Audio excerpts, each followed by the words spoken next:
Holler if you hear me, and welcome to another edition of Luke Goes Postal, where we are taking a good look at some extra bits of shrapnel from the downfall, the backlash, the monumental failure, the nuclear explosion of hilarious hubris from the failure of the Snow White remake, because now you've got your little Hollywood Reporter, your little Variety, all those big major Hollywood outlets going out of their way to now spread the word about a live-action remake of Tangled. Yes, the Disney classic from so long ago of 2010.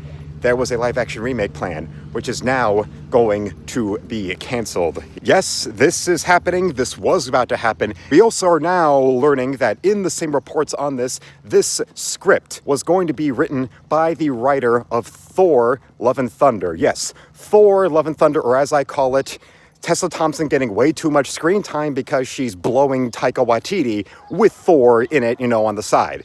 But of course, hey, what else are you going to see in this film besides monumental failure? Monumental failure being what the studio behind all this has done. The studio that was supposed to be the paragons of creativity and entertainment, and there's still plenty of people out there that are saying that this studio will never go bankrupt, this studio will never collapse because they have too many assets, or also the fact that, well, they've got so many other businesses, like, say, their theme parks, even with reports of theme parks involving the Mouse House either having so much business that they're losing on account of the astronomical raising of ticket sales. And let's also not forget about an outstanding lawsuit that is now being against Walt Disney World because a Walt Disney World cast member got caught filming up the skirt of a 14-year-old girl that was there with her family.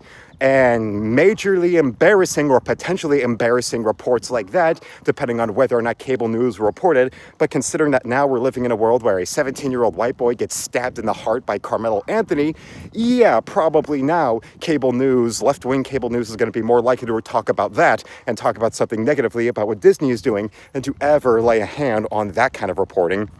But if you don't think that this Rapunzel remake they were going to do, that this Tangled live-action remake they were going to do was going to have some race swapping, you damn well know between what they did with The Little Mermaid, what they did with Snow White, and what also they were doing with Lilo and Stitch, but apparently people are angry about that because how dare Lilo and Stitch remove a drag subplot, and also how dare the actors not be dark enough, even though they cast Hawaiian actors to do a live-action remake of a Disney film that cast Hawaiian voice actors, like, a literal Hawaiian beauty queen, Tia Carrere, and Jason Scott Lee in major voice roles in the original Lilo and Stitch.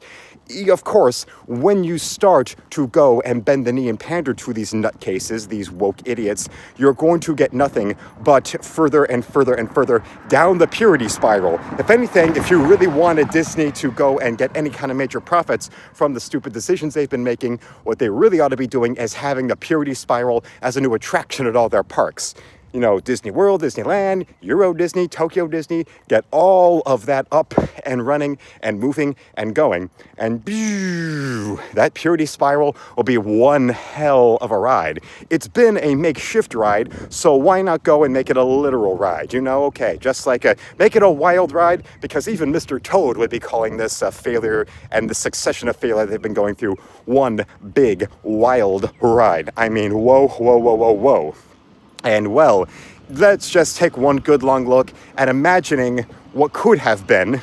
I know there's probably a lot of people out there online that are a little disappointed because the obviously going to be race-swapped live-action remake of Tangled that they hadn't planned was one that was going to definitely invoke, at least in me, because, well, I remember this, a skit from In Living Color that involves Rapunzel. Yes, there was a Black Ghetto parody of Rapunzel done on In Living Color decades ago, and... Welcome to Uncle Joe's Fairy Tales and Barbecue Recipes.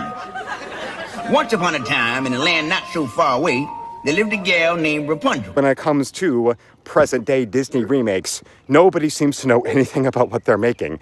I mean, we saw that squared with Snow White, and the idea that the message is ending in Hollywood, that enforcing the message everywhere in Hollywood productions is over with, and that Snow White was the funeral for it, well, that's a nice idea. But remember, not everybody gets on the train at the same level at the same time. Go back to that theme park ride analogy.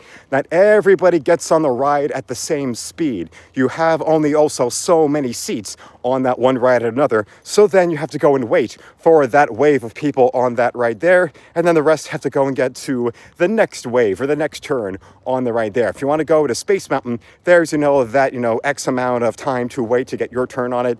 So now that's why you get stuff like, say, you now finally have more and more talk of the Mouse House, not just removing, pride flag, Praktonaut storylines from movies like Inside Out 2. You also get now them canceling, obviously going to be race swap movies like this, and hope that other still in development race swap crap like the Rocketeer remake they were planning to do is also going to be something that they'll quietly go and get rid of and cancel, and instead just rack in the Blu-ray sales and streaming of the Rocketeer movie from their own little service.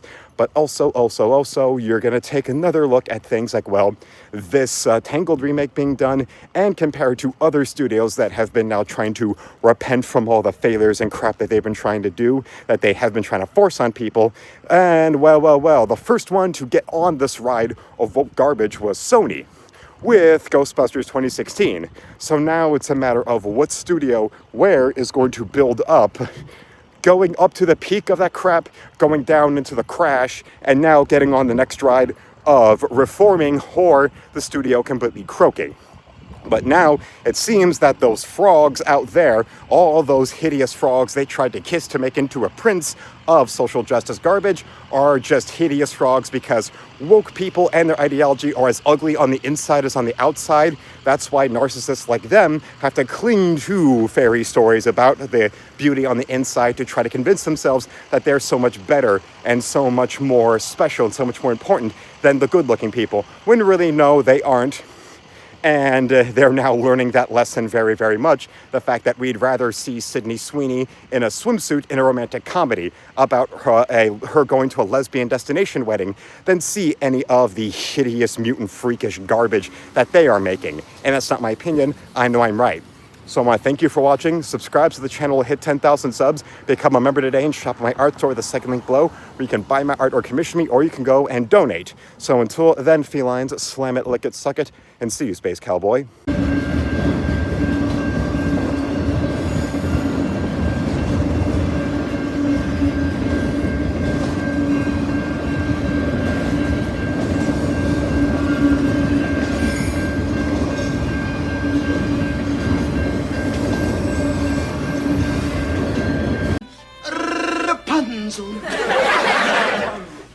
I ain't understood a word you said.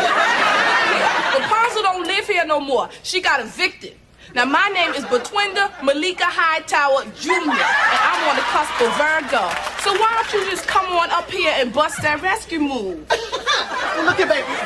Throw down those curly locks, and I'll climb on up, and we'll get busy.